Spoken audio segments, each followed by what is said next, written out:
Capres dengan nomor urut 3 Ganjar Pranowo menurut rencana akan melakukan kampanye ke Palembang, Sumatera Selatan pada pertengahan Januari 2024. Namun tim pemenangan daerah TPD masih melakukan koordinasi dengan tim pemenangan nasional TKN.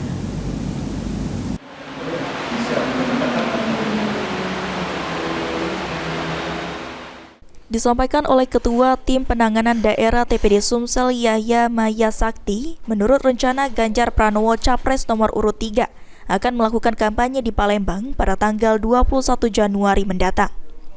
Namun menurut Yahya, pihaknya masih berkomunikasi dengan tim pemenang nasional TPN untuk memastikan kedatangan Ganjar ke Palembang dan telah berkoordinasi dengan partai-partai pendukung. Menurut rencana, kampanye yang akan dilakukan Ganjar ke Palembang di Benteng Kuto Besak. Selain itu juga akan melakukan sejumlah kegiatan lainnya yang masih disusun oleh TPD Sumatera Selatan.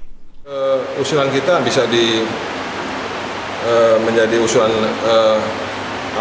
tanggal 21 pas ya. Baru kalau tadi kan baru tentatif ya, tapi kepastiannya ya kita berharap bisa dilakukan. Firman Hidayat, Paul TV.